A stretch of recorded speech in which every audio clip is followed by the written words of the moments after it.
The Constitution of India, Preamble. We, the people of India, having solemnly resolved to constitute India into a sovereign, socialist, secular, democratic republic and to secure to all its citizens justice, social, economic and political, liberty of thought, expression, belief, faith and worship, equality of status and of opportunity, and to promote among them all fraternity, assuring the dignity of the individual and the unity and integrity of the nation. In our Constituent Assembly, this 26th day of November 1949, do hereby adopt, enact and give to ourselves this Constitution.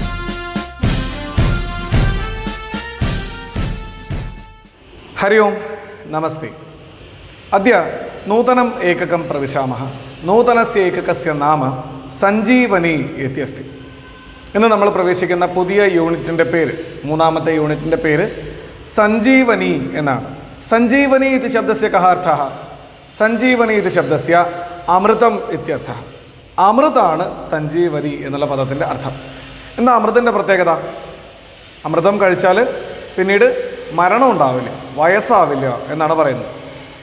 അപ്പോൾ എന്തൊന്ന് കഴിച്ചാലാണോ നമ്മൾ നമ്മളുടെ യുവത്വത്തെ അനുഭവിക്കുക, യാതൊന്ന് അറിയുമ്പോഴാണോ, യാതൊന്നിൻ്റെ രുചി അറിയുമ്പോഴാണോ നമ്മൾ നമ്മുടെ യുവത്വത്തെ അനുഭവിക്കുക, യുവത്വത്തെ അറിയുക, അതാണ് നമ്മുടെ ജീവിതത്തിലെ സഞ്ജീവനി. അല്ലാതെ ദേവന്മാർ പാലാഴി കടഞ്ഞെടുത്ത് കിട്ടിയ ആ സഞ്ജീവനി കൊണ്ടുതരാൻ നമ്മുടെ ഇടയിൽ മോഹിനിമാരൊന്നുമില്ലല്ലോ, വിഷ്ണുവൊന്നുമില്ലല്ലോ. അപ്പോൾ നമുക്ക് സഞ്ജീവനിയെപ്പോലെ നമ്മളുടെ യുവത്വത്തെ തിരിച്ചറിയാൻ നമ്മളെ ശക്തരാക്കുന്ന ചില സാധനങ്ങളുണ്ട്. ആ സാധനങ്ങളെ പറ്റിയൊക്കെയാണ് നമ്മൾ ഈ യൂണിറ്റിൽ പഠിക്കുന്നത്. അതിലൊരു പ്രധാനപ്പെട്ട ഘടകം എന്താണ്? കലയാണ്, അല്ലേ? നമ്മൾ കലയെ ആസ്വദിക്കുമ്പോൾ അത് ഒരു കൊച്ചുകുട്ടി മുതൽ എത്ര മുതിർന്ന വ്യക്തി വരെ ആവട്ടെ, അവർക്കിടയിൽ കല ആസ്വദിക്കപ്പെടുന്നത് ഒരേ തരത്തിലായിരിക്കും, അല്ലേ? പലർക്കും പലവിധ രുചികളായിരിക്കും. ചിലർക്ക് കോമഡിയോടായിരിക്കും ഇഷ്ടം, ചിലർക്ക് വളരെ ട്രാജിക് ആയിട്ടുള്ള സീരിയസ് ആയിട്ടുള്ള കാര്യങ്ങളോടായിരിക്കും ഇഷ്ടം, ചിലർക്ക് കുടുംബ കാര്യങ്ങൾ കൈകാര്യം ചെയ്യുന്ന കലകളോടായിരിക്കും ഇഷ്ടം, ചിലർക്ക് നൃത്തങ്ങളോടായിരിക്കും ഇഷ്ടം, ചിലർക്ക് സംഗീതത്തോടായിരിക്കും ഇഷ്ടം.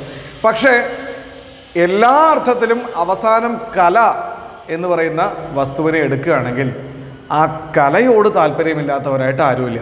എല്ലാ മനുഷ്യന്മാർക്കും ഏതെങ്കിലും ഒരർത്ഥത്തിൽ ഏതെങ്കിലും ഒരു കലയോട് താല്പര്യമുണ്ടായിരിക്കുക തന്നെ ചെയ്യും. ആ കലയെ ആസ്വദിക്കുന്ന ഘട്ടത്തിൽ അവരവരുടെ പ്രായത്തെയോ മറ്റു പരാധീനതകളെയോ വിഷമങ്ങളെയോ ഒക്കെ മറന്നു പോവാറുണ്ട്. അപ്പം കല ആണ് നമ്മുടെ സഞ്ജീവനി ഇതി നൂതനസ്യ ഏകകസ്യ പ്രധാനഃ വിഷയഃ കഃ ഭവതി? കലാ ഭവതി. അങ്ങനെയുള്ള കലകളിൽ തന്നെ പലതരം കലകളുണ്ട്, അല്ലേ? ദൃശ്യകലാഹ സന്തി, ശ്രവ്യകലാഹ സന്തി, ദൃശ്യശ്രവ്യയോഹോ മേലനേനാപി കലാഹ സന്തി. ദൃശ്യകലകളുണ്ട്, അല്ലേ? നമ്മൾ കാണുന്ന കലകളുണ്ട്. എന്താ കാണുന്ന കലകൾ എന്ന് പറഞ്ഞാൽ സ്റ്റേജ് പെർഫോമൻസസ് ആയിട്ട് നടത്തുന്ന നൃത്തങ്ങളാവാം, നാടകങ്ങളാവാം, സിനിമ ആവാം, ഇതെല്ലാം ദൃശ്യകലയാണ്. ശ്രവ്യകലാഹ ശ്രവ്യകലാഹ സംഗീതാദയഃ വാദ്യപ്രയോഗാദയഃ ശ്രവ്യകലാഹ ഭവന്തി. അപ്പോൾ ശ്രവ്യകലകളുമുണ്ട്, ദൃശ്യകലകളുണ്ട്. ഇനി ഭാരതീയ കലാനാം സവിശേഷതാക്ക തത്ര ദൃശ്യസ്യ ശ്രവ്യസ്യ ച സമ്യക് മേലനമപി ദൃശ്യത്തെ. അവിടെ ദൃശ്യകലയുടെ അംശങ്ങളുടെയും ശ്രവ്യകലയുടെ അംശങ്ങളുടെയും നല്ലൊരു ബ്ലെൻഡ് കാണാൻ പറ്റുന്നത് ഭാരതീയ കലകളിലാണ്. അപ്പോൾ അത്തരം കലകളെ പറ്റിയാണ്, കലകളിലെ പ്രധാനപ്പെട്ട ഒരു കലയെ പറ്റിയാണ് നമ്മൾ പഠിച്ചു തുടങ്ങുന്നത്. ആമുഖം നമുക്കൊന്ന് വായിച്ചു നോക്കാം. കാവ്യാസ്വാദനെ സഹൃദയാനാം സഞ്ജീവന ഔഷധം ഭവതി ദൃശ്യകാവ്യം. ഭിന്നരുചേഹ ജനസ്യ സമാരാധകം ദൃശ്യം ഭവതി നാട്യം. കാവ്യ ആസ്വാദനെ, കാവ്യസ്യ ആസ്വാദനെ, കാവ്യങ്ങളുടെ ആസ്വാദനത്തിൽ സഹൃദയാനാം സഞ്ജീവന ഔഷധം ഭവതി ദൃശ്യകാവ്യം. സഹൃദയന്മാർക്ക് സഞ്ജീവനമിവ ഔഷധം, ഒരു അമൃതതുല്യമായ ഔഷധമാണ് ദൃശ്യകാവ്യം, അല്ലേ?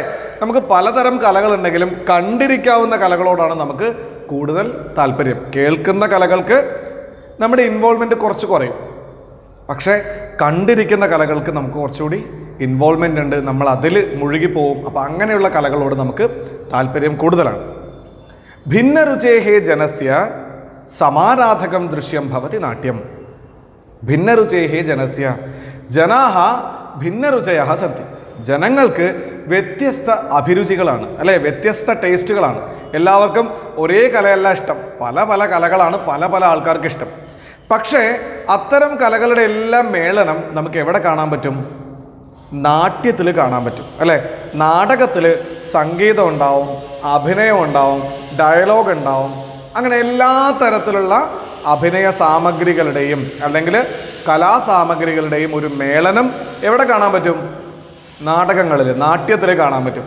അതുകൊണ്ട് തന്നെ പലതരം രുചിയുള്ളവർ, സംഗീതം വേണ്ടവർക്ക് സംഗീതമുണ്ട്, അഭിനയം വേണ്ടവർക്ക് അഭിനയമുണ്ട്, സാഹിത്യം വേണ്ടവർക്ക് സാഹിത്യമുണ്ട്. അങ്ങനെ വ്യത്യസ്ത രുചിയുള്ള ജനങ്ങളുടെ ഏകം സമാരാധകം, അങ്ങനെയുള്ള എല്ലാ ജനങ്ങൾക്കും ആരാധിക്കാൻ കഴിയുന്ന, എല്ലാവർക്കും സ്വീകരിക്കാൻ കഴിയുന്ന ദൃശ്യം ഭവതി, കാണുന്ന ഒന്നാകുന്നു നാട്യം, അല്ലേ? എല്ലാവർക്കും നാട്യം താല്പര്യമുള്ള കേസാണ്. എന്താ കാരണം? അതിലെല്ലാം ഉണ്ട് എന്നതുകൊണ്ട് തന്നെ. അതഃ സഞ്ജീവനി നാമകേ അസ്മിന്നേകകേ കൂടിയാട്ടം അധികൃത്യ ഈ ലേഖരൂപം ശ്ലാഘ്യം കലാപൈതൃകം ഇതി എവം മൃച്ഛകടിക പ്രകരണമാധാരീകൃത്യ സംരക്ഷിതോഹം ത്വയാ ഇതി പഠകഥാ ച അന്തർഭവതഃ. അതുകൊണ്ട് തന്നെ സഞ്ജീവനി എന്നു പേരുള്ള ഈ ഏകകത്തിൽ കൂടിയാട്ടവുമായി ബന്ധപ്പെട്ട ഒരു ഇമെയിലാണ് നമ്മൾ ആദ്യത്തെ പാഠം. അതിലെ ശ്ലാഘ്യം കലാപൈതൃകം എന്ന പാഠവും മൃച്ഛകടിക പ്രകരണം ആധാരീകൃത്യ, മൃച്ഛകടികം എന്ന ഒരു പ്രകരണം, ഒരു നാടകമുണ്ട്, അതിനെ ആധാരീകരിച്ചുകൊണ്ട് സംരക്ഷിതോഹം ത്വയാ എന്ന പട്ടകഥ മീൻസ് സ്ക്രീൻ പ്ലേയുമാണ് അന്തർഭവിക്കുന്നത്. അപ്പോൾ ഈ രണ്ട് കാര്യങ്ങളാണ് നമ്മൾ ഈ പാഠഭാഗത്തിൽ, ഈ യൂണിറ്റിൽ നമ്മൾ പഠിക്കാൻ പോകുന്നത്. നമുക്കപ്പോൾ പാഠത്തിലേക്ക് കടക്കാം. ഷഷ്ടഃ പാഠഃ ശ്ലാഘ്യം കലാപൈതൃകം. ശ്ലാഘ്യം കലാപൈതൃകം. ശ്ലാഘ്യം ഇത്യസ്യ കഃ അർത്ഥഃ? പ്രശംസിതും യോഗ്യം, പ്രശംസനയ്ക്ക് യോഗ്യമായത്, അഭിനന്ദിക്കാൻ യോഗ്യമായതാണ് ശ്ലാഘ്യം. ഓക്കെ, ശ്ലാഘ്യമായ കലാപൈതൃകം, അത്ഭുതപ്പെടുത്തുന്ന ശ്രേഷ്ഠമായ അഭിനന്ദനാർഹമായ കലാപൈതൃകം ആണ് നമ്മുടേത്. അതിനെപ്പറ്റിയാണ് ഈ പാഠത്തിൽ പറയുന്നത്. ഓക്കെ, സംസ്കൃതോത്സവേ കൂടിയാട്ടം പ്രതിയോഗിതായാം പുരസ്കൃത ബാലിക തദ്വിഷയെ വിശേഷജ്ഞാനാർജനായ കൂടിയാട്ടാചാര്യേഭ്യഃ ഈ ലേഖദ്വാര സന്ദേശം പ്രേഷയതി. ഓക്കെ, സംസ്കൃതോത്സവത്തിൽ, സംസ്കൃതോത്സവം എന്ന് പറഞ്ഞാൽ കലോത്സവത്തിലെ സംസ്കൃത വിഭാഗത്തിൽ കൂടിയാട്ടം പ്രതിയോഗിത അസ്തി. പ്രതിയോഗിത നാമ സ്പർദ്ധ, മത്സരം ഉണ്ട്. അപ്പോൾ കൂടിയാട്ടം മത്സരമുണ്ട്.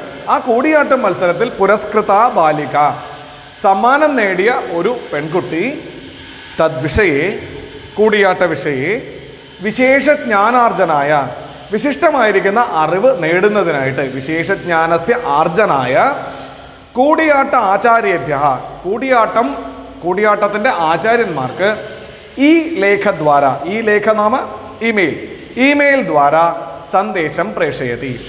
ഇമെയിൽ ഉപയോഗിച്ചുകൊണ്ടൊരു സന്ദേശം അയക്കുകയാണ്. എന്തിനാ അയക്കണ കുട്ടി?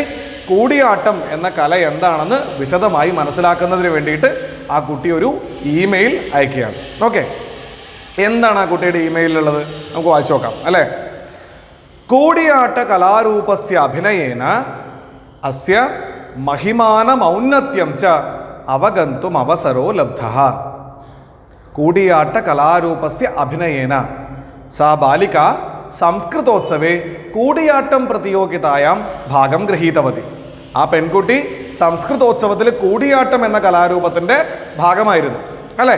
അങ്ങനെ കൂടിയാട്ട കലാരൂപസ്യ അഭിനയേന, കൂടിയാട്ടം എന്ന കലാരൂപത്തിൻ്റെ അഭിനയത്തിലൂടെ അസ്യ കൂടിയാട്ടസ്യ മഹിമാനം ഔന്നത്യം ച, അതിൻ്റെ മഹിമ, അതിൻ്റെ പെരുമയെയും ഔന്നത്യം, അതിൻ്റെ ഉയരത്തെയും മനസ്സിലാക്കാൻ അവഗന്തും അവസരോ ലബ്ധഃ, മനസ്സിലാക്കുന്നതിന് എനിക്ക് അവസരം ലഭിച്ചു.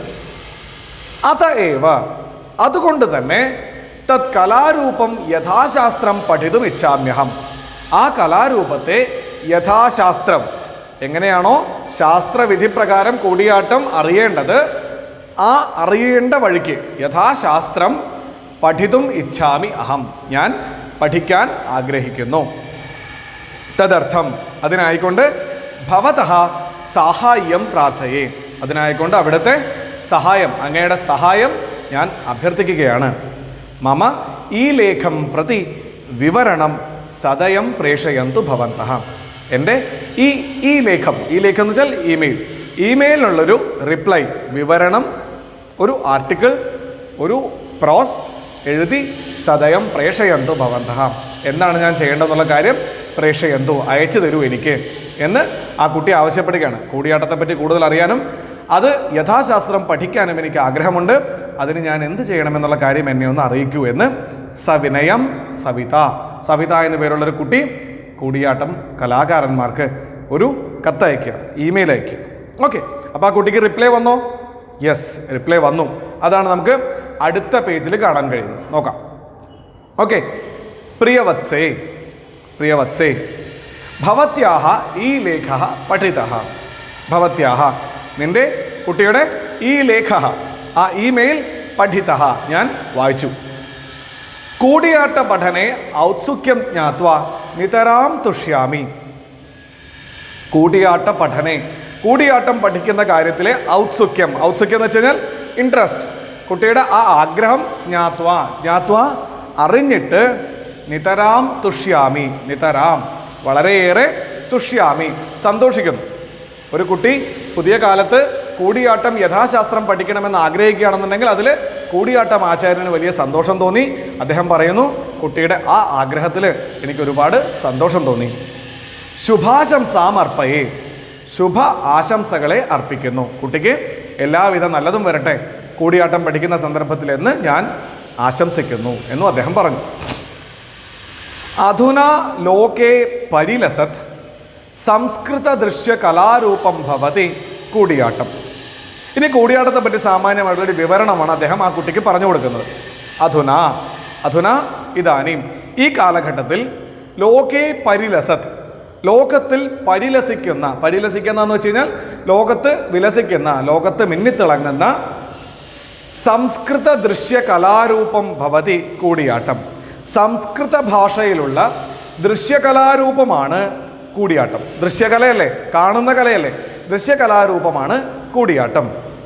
ഏതത് കേരളീയ സംസ്കൃത രൂപകാഭിനയ ഭവതി. ഈ പറഞ്ഞ കൂടിയാട്ടം കേരളീയ സംസ്കൃത രൂപക അഭിനയ ഭവതി. ഇത് കേരളീയമാണ്, സംസ്കൃത ഭാഷയിലാണ്, രൂപകം എന്ന് വെച്ച് കഴിഞ്ഞാൽ നാടകമാണ്, നാടക അഭിനയമാണ്. ഓക്കെ, കേരളീയമായിരിക്കുന്ന സംസ്കൃത രൂപക അഭിനയമാണ് കൂടിയാട്ടം. കൂടിയാട്ടം ഇത് മലയാള പദസ്യ സന്തി ബഹൂനി നിർവചനാനി. അപ്പോൾ നമ്മൾ കഴിഞ്ഞ ദിവസം ഒരു ഇൻ്റർവ്യൂ കണ്ടിരുന്നു അല്ലേ, സർവശ്രീ കലാമണ്ഡലം ഈശ്വരനുണ്ണി അദ്ദേഹവുമായി നടത്തിയിരുന്ന ഒരു ഇൻ്റർവ്യൂ നമ്മൾ കണ്ടിരുന്നു. അതിൽ വ്യക്തമായി അദ്ദേഹം പറയുന്നുണ്ട് എന്തുകൊണ്ടാണ് കൂടിയാട്ടത്തിന് കൂടിയാട്ടം എന്ന പേര് വന്നത്. അതിന് പല കാരണങ്ങളുണ്ടെന്നാണ് പറയണത്. അത് തന്നെ എവിടെയും പറയണത് കൂടിയാട്ടം ഇതി മലയാള പദസ്യ, കൂടിയാട്ടം എന്ന മലയാള പദത്തിന് ബഹൂനി നിർവചനാനി സന്ധി, വ്യത്യസ്ത ഡെഫിനിഷൻസ്, പലതരത്തിലുള്ള നിർവചനങ്ങൾ ഉണ്ട്. ഏതേഷു പ്രായേണ മിലിത്വാ നടനം ഇത് വ്യാഖ്യാനമേവ സ്വീക്രിയത്തെ. അത്തരം പലവിധ വ്യാഖ്യാനങ്ങളുള്ളതിൽ ഏതേഷു വ്യാഖ്യാനേഷു പ്രായേണ പൊതുവെ മിലിത്വ നടനം, മിലിത്വ എന്ന് വെച്ചാൽ കൂടിയിട്ട്, നടനം ആട്ടം അഭിനയിക്കുക, കൂടി ആടുക എന്നുള്ള അർത്ഥമുണ്ടല്ലോ, അത് ആണ് പൊതുവെ സ്വീകരിക്കുന്നത്. ഇത് വ്യാഖ്യാനമേവ സ്വീക്രിയത്തെ. പൊതുവെ കൂടി ആടുന്നത് കൊണ്ട്, വ്യത്യസ്ത കഥാപാത്രങ്ങൾ കൂടി ആടുമ്പോൾ ആ കൂടിയാട്ടം, ആടുക എന്ന് വെച്ചാൽ അഭിനയിക്കുക, അങ്ങനെ ആ ഒരു വ്യാഖ്യാനമാണ് പൊതുവെ സ്വീകരിക്കുന്നത്. അതല്ലാതെ എന്താ അഭിനയ അർത്ഥം എന്ന് വെച്ച് കഴിഞ്ഞാൽ വാദ്യ സംഗീത നൃത്ത അഭിനയാനാം സമന്വയ ഏവ അസ്യ വിശേഷത. വാദ്യം, കൂടിയാട്ടത്തിൽ വാദ്യങ്ങളുണ്ട് അല്ലേ, വ്യത്യസ്ത തരത്തിലുള്ള വാദ്യങ്ങളുണ്ട്. മിഴാവ് ഉപയോഗിക്കുന്നുണ്ട്, തിമില ഉപയോഗിക്കുന്നുണ്ട്, എടയ്ക്ക ഉപയോഗിക്കുന്നുണ്ട്, കുഴിതാളം ഉപയോഗിക്കുന്നുണ്ട്, ശംഖ് ഉപയോഗിക്കുന്നുണ്ട്. അപ്പോൾ വ്യത്യസ്ത വാദ്യങ്ങൾ കൂടി ചേരുന്നു. സംഗീതം ഉണ്ട് അല്ലേ, അതിൻ്റെ ഉച്ചാരണ രീതിക്ക് തന്നെ ഒരു സംഗീതമുണ്ട്. നൃത്തം ഉണ്ട്, അഭിനയമുണ്ട്.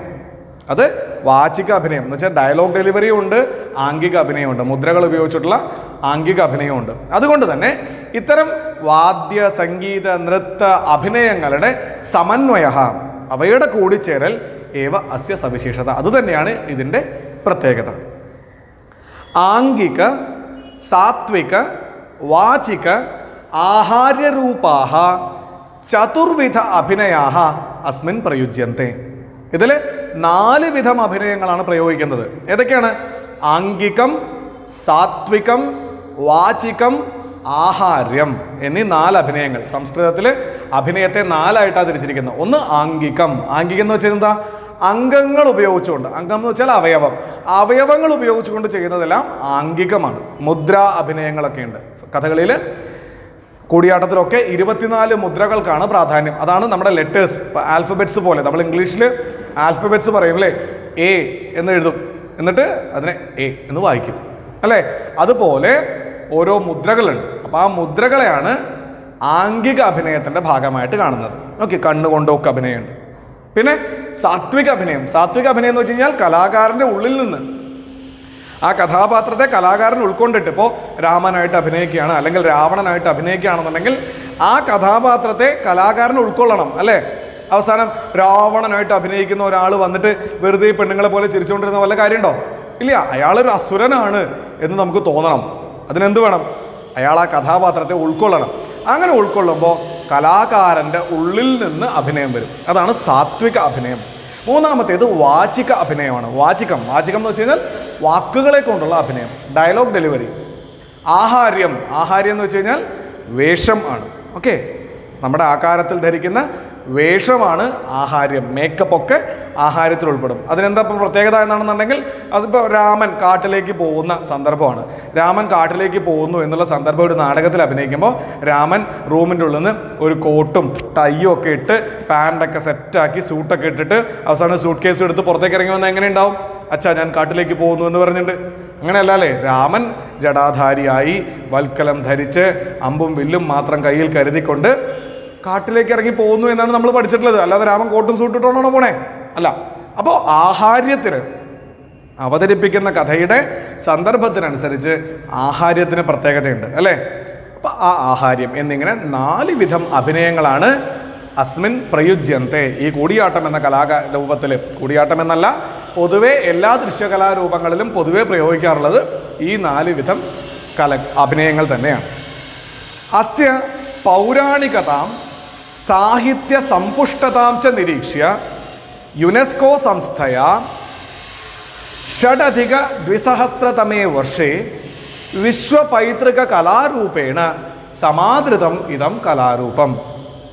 ഇതും നമ്മുടെ കലാമണ്ഡലം ഈശ്വരനുണ്ണി അദ്ദേഹത്തിൻ്റെ ഇൻ്റർവ്യൂവിൽ അദ്ദേഹം പറഞ്ഞിരുന്നു അല്ലേ? യുനെസ്കോ എന്ന് പറഞ്ഞാൽ എന്താണ്? വിശ്വ സാംസ്കാരിക സംഘടനയാണ്. ഐക്യരാഷ്ട്രസഭയുടെ സാംസ്കാരിക സംഘടനയാണ് യുനെസ്കോ. കൾച്ചറൽ ഓർഗനൈസേഷനാണ്. ആ കൾച്ചറൽ ഓർഗനൈസേഷൻ ആയിരിക്കുന്ന യുനെസ്കോ അസ്യ പൗരാണികതാം സാഹിത്യ സമ്പുഷ്ടതാം ച നിരീക്ഷ്യ. ഈ കൂടിയാട്ടം എന്ന കലാരൂപത്തിന് ഏതാണ്ട് എത്ര വർഷം പഴക്കമുണ്ടെന്ന് അദ്ദേഹം പറഞ്ഞേ? 2000 വർഷത്തോളം പഴക്കമുണ്ടെന്നാണ് പറഞ്ഞത്. 2000 വർഷത്തോളം പഴക്കമുള്ള കൂടിയാട്ടം എന്ന കലാരൂപത്തിൻ്റെ പൗരാണികത എന്ന് വെച്ച് കഴിഞ്ഞാൽ അതിൻ്റെ പഴക്കം, സാഹിത്യ സമ്പുഷ്ടത, സാഹിത്യം നിറഞ്ഞ സ്ഥിതി, അതാണ് സാഹിത്യ സമ്പുഷ്ടത, സാഹിത്യത്തിൻ്റെ ധാരാളിത്തം. ഇത് രണ്ടും നിരീക്ഷ്യ കണ്ടിട്ട് യുനെസ്കോ സംസ്ഥയ, ഐക്യരാഷ്ട്രസഭയുടെ കൾച്ചറൽ ഓർഗനൈസേഷൻ ആയിരിക്കുന്ന യുനെസ്കോ എന്ന ആ സംഘടന 2006 തമേ വർഷേ 6+200 വർഷേ 2006 വിശ്വ പൈതൃക കലാരൂപേണ, ഒരു വിശ്വ പൈതൃക കലാരൂപമായിട്ട് സമാദൃതം ഇതം കലാരൂപം, ഈ കൂടിയാട്ടം എന്ന കലാരൂപത്തെ അവർ സമാദരിക്കുകയുണ്ടായി. യുനെസ്കോ ആദ്യമായിട്ട് ഒരു ഇന്ത്യൻ കലാരൂപത്തിന് വിശ്വ പൈതൃക പട്ടികയിൽ ഉൾപ്പെടുത്തിയത് കൂടിയാട്ടത്തെയാണ് എന്ന് കൂടി മനസ്സിലാക്കുക. അപ്പോഴേ നിങ്ങൾക്ക് അതിൻ്റെ വലിപ്പം മനസ്സിലാവുള്ളൂ. ഇക്കഴിഞ്ഞ 2006 ലോകത്തിലെ ഏറ്റവും പ്രധാനപ്പെട്ട, ഏറ്റവും പഴക്കമേറിയ കലകൾക്ക് നൽകി വരുന്ന വിശ്വ പൈതൃക കല എന്നുള്ള പദവിയിൽ ഇന്ത്യയിൽ നിന്ന് ആദ്യമായിട്ടൊരു കലാരൂപം ഉൾക്കൊണ്ടു. ആ കലാരൂപം നമ്മുടെ കൂടിയാട്ടമാണ്. ഓക്കെ.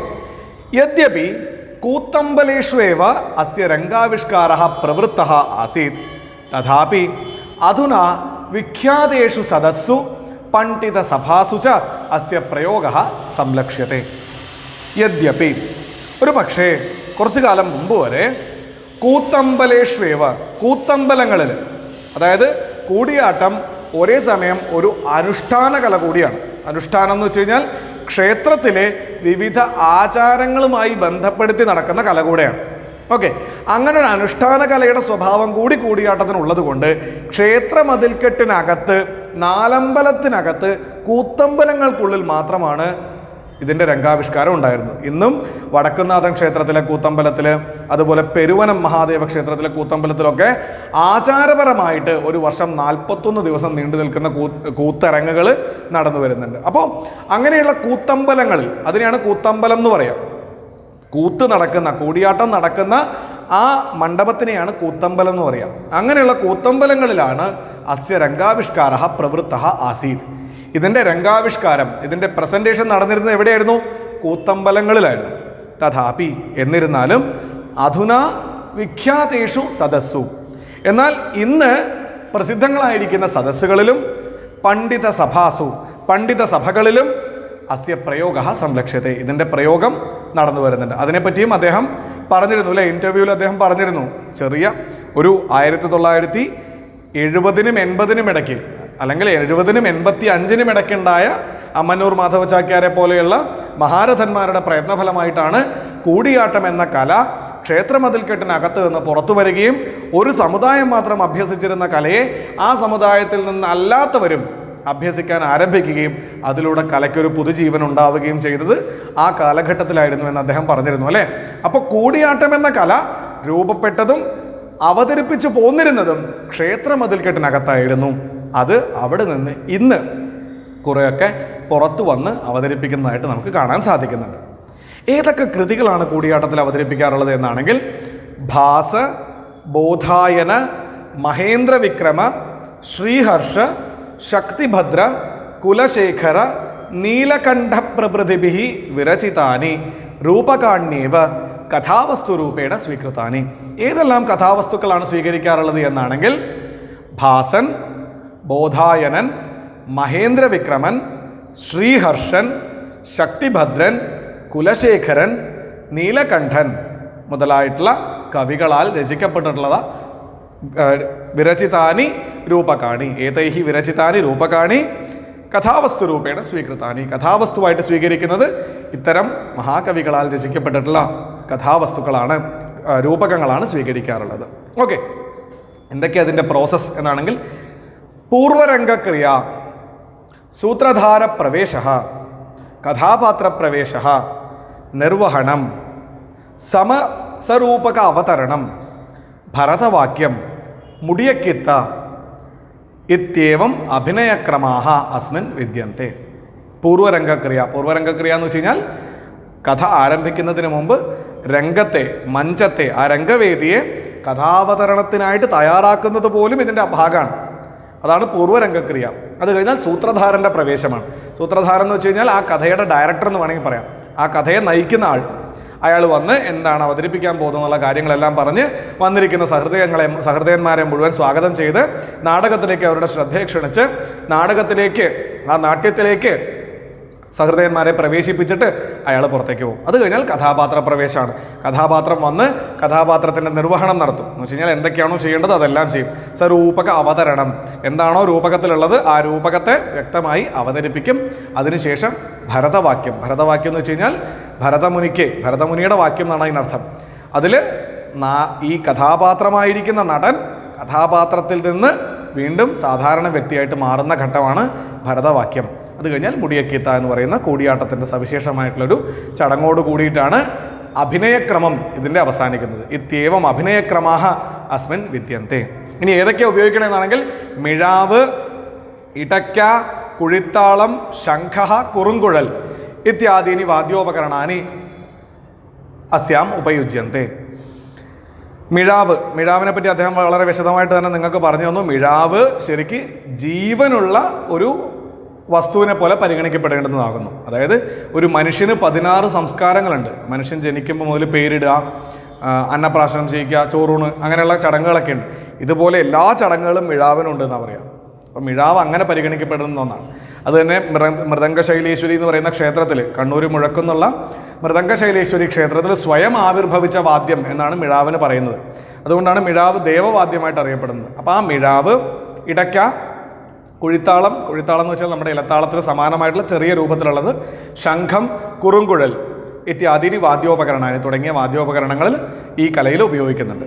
കേരള കലാമണ്ഡലേ തഥാ കേന്ദ്രീയ സംഗീത നാടക അക്കാദമി ദ്വാരാ അംഗീകൃതേഷു അഷ്ടസു കേന്ദ്രേഷു ച കൂടിയാട്ട പഠനായ അവസരാഹ വർത്തന്തെ. കൂടിയാട്ടം എവിടെ പോയാൽ പഠിക്കാമെന്നാണെങ്കിൽ കേരളത്തിൻ്റെ അഭിമാനസ്തംഭമായിരിക്കുന്ന കലാസ്ഥാപനമായ കേരള കലാമണ്ഡലത്തിൽ തഥാ കേരളീയ സംഗീത നാടക അക്കാദമി ദ്വാരാ അംഗീകൃതേഷു അഷ്ടസു കേന്ദ്രേഷു, കേന്ദ്രീയ സംഗീത നാടക അക്കാദമി അംഗീകരിച്ചിട്ടുള്ള 8 കലാകേന്ദ്രങ്ങളുണ്ട് കേരളത്തിൽ തന്നെ. ആ 8 കലാകേന്ദ്രങ്ങളിൽ കൂടിയാട്ടം പഠിപ്പിക്കുന്നുണ്ട്. അവിടെയൊക്കെ കൂടിയാട്ട പഠനായ അവസരാഹ വർത്തന്തെ, കൂടിയാട്ടം പഠിക്കുന്നതിനുള്ള അവസരങ്ങൾ ഉണ്ട്. ഏതത് അധികൃത്യ സവിശദം വിവരണം ലബ്ധും. ഇതുമായി ബന്ധപ്പെട്ട് വിശദമായ വിവരണം നേടുന്നതിനായിട്ട് നിങ്ങൾക്കൊരു വെബ്സൈറ്റ് സന്ദർശിക്കാം. ഏതാണത്? www.sanskritkerala.gov.in. ഗൂഗിൾ ചെയ്യുക, വിക്കിപീഡിയ, സമഗ്ര ആദയ സഹായകാഹ ഭവന്തി.